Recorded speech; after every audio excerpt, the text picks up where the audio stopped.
کو ویلکم کرتے ہیں۔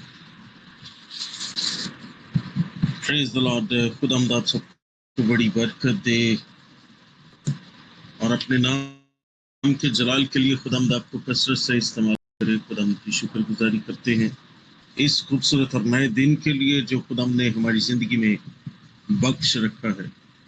پریز دی لارڈ۔ اس لیے میں خداوند آپ کو بڑی برکت دے۔ ہاللیلویا، پریز گاڈ۔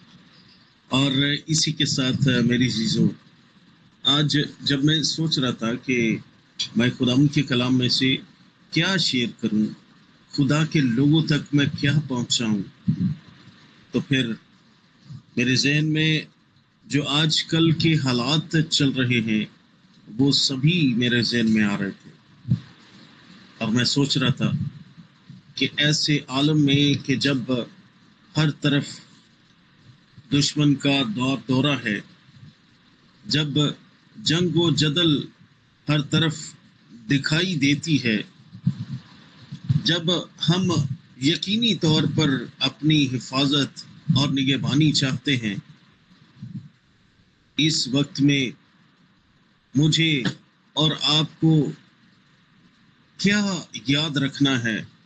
کچھ ایسا تو نہیں کہ جو ایسے وقت میں ہم بھول رہے ہیں۔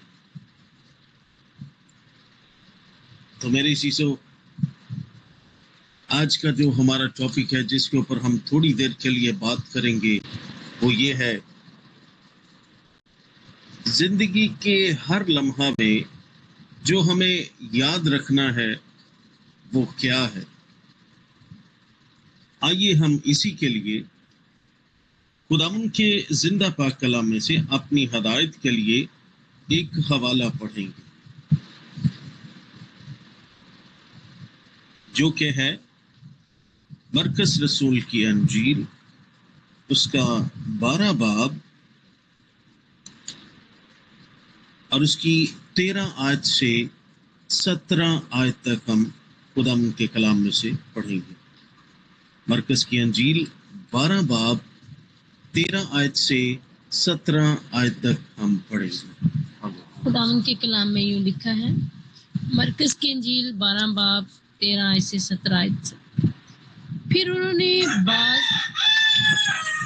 فریسیوں اور ہیرودیوں کو اس کے پاس بھیجا تاکہ باتوں میں اس کو پھنسائیں، اور انہوں نے آ کر اس سے کہا، اے استاد، ہم جانتے ہیں کہ تو سچا ہے اور کسی کی پرواہ نہیں کرتا، کیونکہ تو کسی آدمی کا طرفدار نہیں بلکہ سچائی سے خدا کی راہ کی تعلیم دیتا ہے۔ پس کیسر کو جزیہ دینا روا ہے یا نہیں، ہم دیں یا نہ دیں؟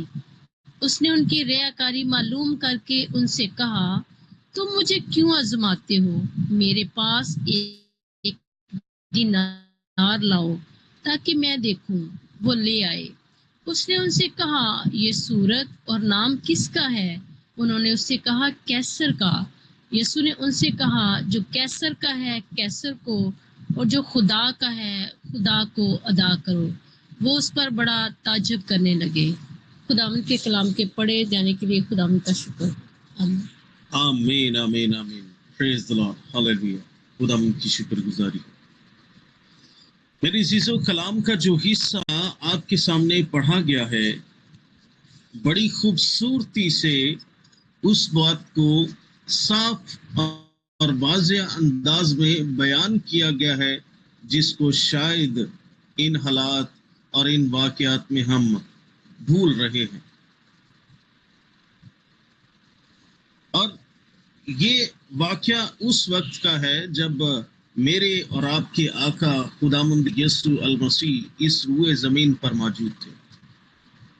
اس وقت انہوں نے لوگوں سے یہ بات کیوں کی، کیوں ان کو اس چیز کے بارے میں بتایا، سمجھایا، کیوں اس چیز کے بارے میں وہ بات کر رہے تھے جزیہ دینے کے تعلق سے، اور بیسیکلی اس بات کے ذریعہ سے وہ لوگوں کو سکھانا کیا چاہ رہے تھے؟ وہ سکھانا چاہ رہے تھے جس بات کو لوگ بھول چکے تھے، اس کو وہ ریمائنڈ کروانا چاہ رہے تھے۔ اکثر اس آیت کو ہدیے کے ساتھ اور دیکی کے ساتھ جوڑا جاتا ہے، لیکن بتانا چاہتا ہوں کہ کہیں سے بھی یہ دیکی اور ہدیے کے ساتھ نہیں جڑتی، اس لیے کیونکہ یہاں پر جزیے اور ٹیکس کی بات ہو رہی ہے، اور ہدیہ، نذرانہ اور دیکی جو ہے وہ ٹیکس نہیں ہے، وہ ہماری محبت ہے جو ہم اپنے خدا کے ساتھ ظاہر کرتے ہیں۔ سو میری چیزوں، اس بات میں کون سی بات چھپی ہے جو لوگوں کو اس وقت بھول چکی ہوئی تھی، جس کو یسوع مسیح نے انہیں یاد کروایا، اور آج کے اس دور میں خداوند نے مجھے یہاں پر کھڑا کیا ہے کہ اس جنگ و جدل کے دور میں، اس پریشانی کے عالم میں، جب سب طرف اندھیرا دکھائی دیتا ہے، شاید ہم کسی بات کو بھول تو نہیں رہے۔ تو آئیے میری چیزوں، ہم اس حوالہ میں سے اس بات کو سیکھیں گے جو ہم نے مرکز کی انجیل اس کا 12 باب اور 13ویں آیت کو پڑھا ہے۔ ذرا اس کی طرف غور کرتے۔ 13ویں آیت میں لکھا ہے، پھر انہوں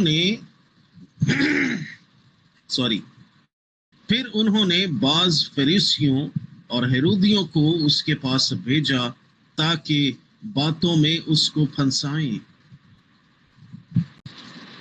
یسوع مسیح کے پاس کچھ لوگوں کو بھیجا گیا تاکہ وہ یسوع کو اپنی باتوں میں پھنسائیں۔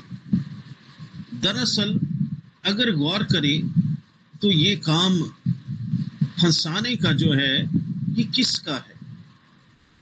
یہ کام ابلیس کا ہے جو شروع سے ہی یہ کرتا آیا ہے۔ ذرا یاد کریں اس وقت کو جب باغ عدن میں ابا آدم اور اماں ہوا موجود تھے، تو اس وقت بھی شیطان یعنی کہ ابلیس سانپ کی شکل میں ان کے سامنے ظاہر ہوا اور آ پہنچا، اور وہ ان کو کیا کرنے کے لیے آیا تھا؟ ان کو پھنسانے کے لیے آیا تھا اپنی باتوں میں۔ اسی طرح سے جب یہاں پر پڑھتے ہیں، بتایا گیا ہے کہ فریسیوں اور ہیرودیوں کو یسوع کے پاس بھیجا تاکہ باتوں میں اس کو پھنسائیں۔ آج بھی ابلیس ہمارے پاس آتا ہے اور وہ باتوں میں ہمیں پھنسانا چاہتا ہے۔ اگر ہم 14ویں آیت کی طرف غور کریں، اس میں لکھا ہے، اور انہوں نے آ کر اس سے کہا، اے استاد، ہم جانتے ہیں کہ تو سچا ہے اور کسی کی پرواہ نہیں کرتا، کیونکہ تو کسی آدمی کا طرفدار نہیں بلکہ سچائی سے خدا کی راہ کی تعلیم دیتا ہے۔ جب ابلیس لوگوں میں سما کر یسوع کے پاس جب آتا ہے تو وہ سب سے پہلا کام کیا کرتا ہے؟ وہ آ کر یسوع مسیح کی تعریفوں کے پل باندھ دیتا ہے۔ اوہو، واہ استاد جی، تسی تے سچی تعلیم دیندے، کسے آدمی دی پرواہ نہیں، سچائی نہ دے۔ واہ، بڑی تعریفیں آ کے یسوع مسیح کی۔ اور وہاں پر بھی جب باغ عدن میں ہم دیکھتے ہیں، ذرا غور کرتے ہیں، تو جب ابلیس اما ہوا کے پاس آتا ہے تو اس کو کہتے ہیں، کیا واقعی تم خدا کے بنائے ہوئے اس باغ کے سارے درختوں کا پھل نہیں کھا سکتے؟ مطلب وہ خدا کی تعریف کر رہا تھا کہ خدا نے اتنا شاندار باغ بنایا ہے، اس میں طرح طرح کے درخت لگائے ہیں، اور ان طرح طرح کے درختوں میں سے تم کسی کا بھی پھل نہیں کھا سکتے۔ خدا کی وہ تعریف کر رہا تھا اور ان کو وہ پھنسا رہا۔ آج بھی جب ابلیس ہمارے پاس، شیطان ہمارے پاس آتا ہے تو وہ ایسا ہی کرتا ہے۔ وہ ہمیں ہماری ہی حکمت میں پھنسانا چاہتا ہے، وہ ہماری ہی تعریفوں کے پڑھتے ہیں۔ اس میں یوں بیان کیا گیا ہے، پس کیسر کو جزیہ دینا روا ہے یا نہیں؟ اب وہ مدعے کی بات پر آ گیا۔